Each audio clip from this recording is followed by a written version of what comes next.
Senate President Alan Peter Cayetano. They're sorting out issues with the NBI. Tatlong issue, no? The manner and the way that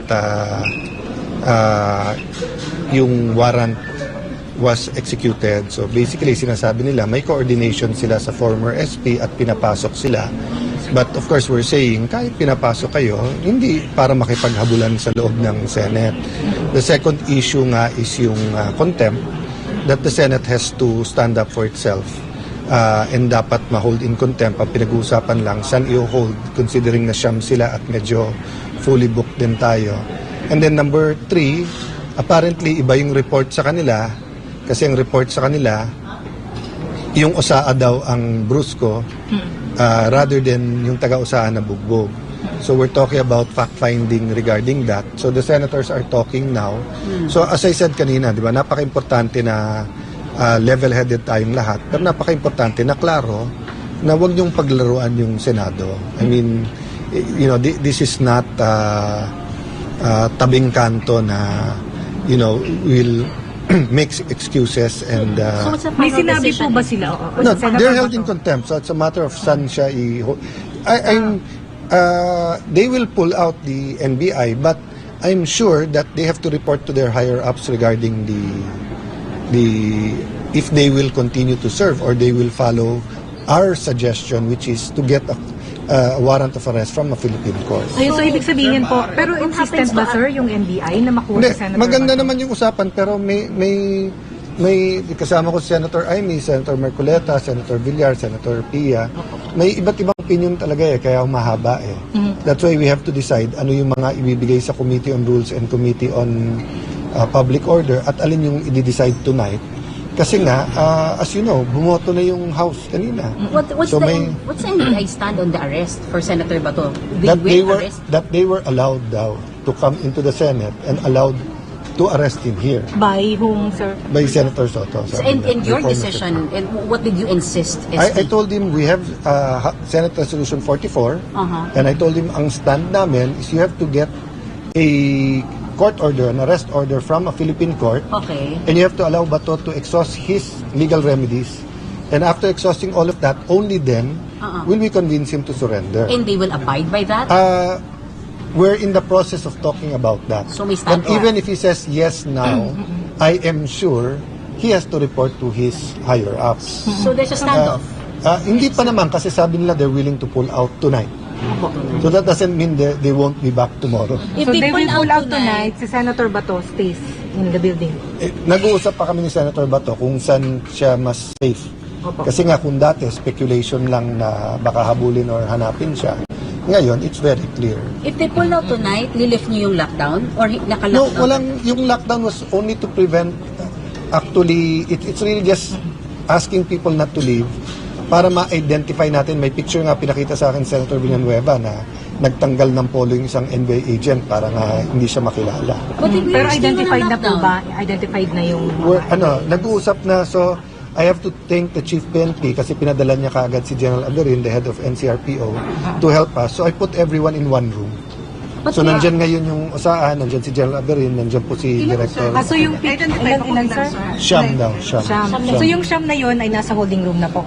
Nandito pa sa loob ng Senate pero wala pa sa holding room. Kasi wala nga tayong holding room. Cited in contempt na sila? Hindi, basta ang sabi ni Osaa, hindi sila nakakalabas pa. So that's what I'm taking care of right now. Pero No, they're held in contempt.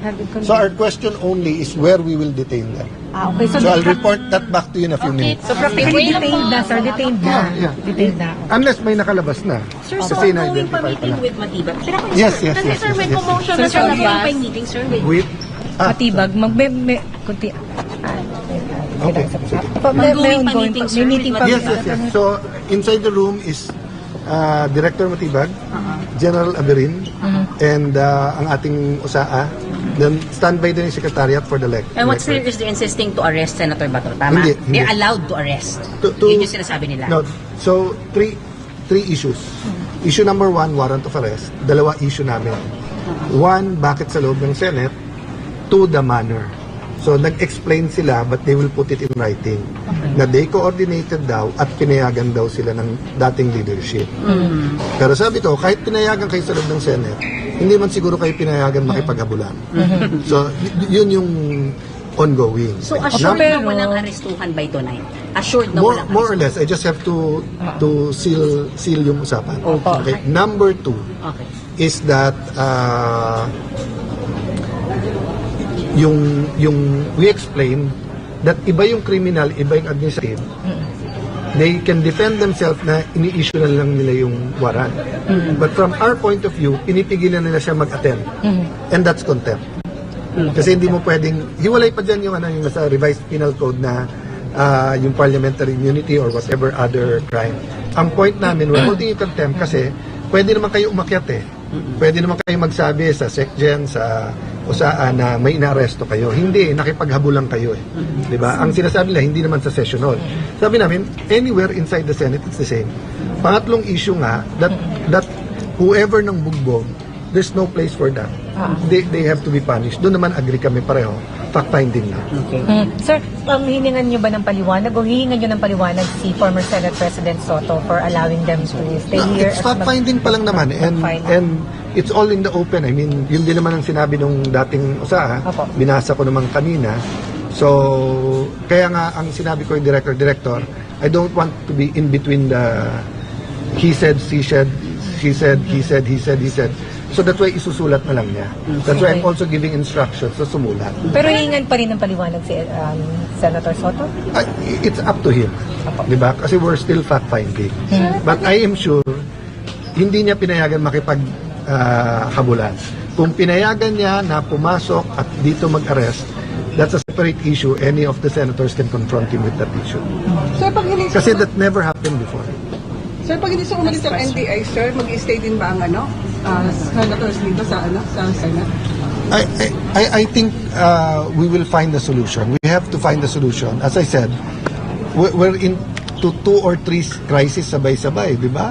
Sooner or later, dadating dito yung articles of impeachment. Do you want na ang pinag-uusapan pa rin natin si Sen Bato? Number 2, hindi ramdam ng lahat, but the delay in resolving the problem in Iran, Israel, and the U.S. conflict with Iran will continue to drive up prices. Diba? So it needs our immediate attention. I was reminded by the senators now, we have to fill up the committees.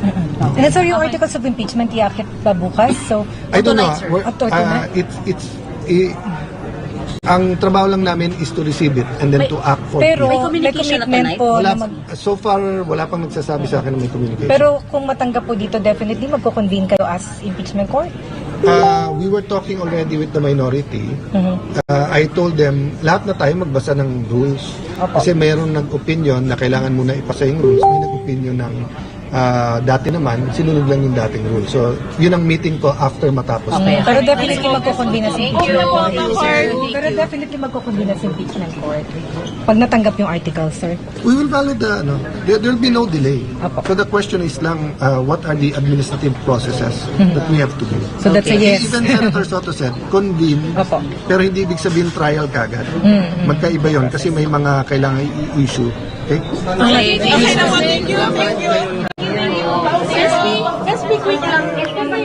Ayan po mga kababayan, yung panayam kay bagong Senate President Alan Peter Cayetano. Attorney, tama ba yung naging hakbang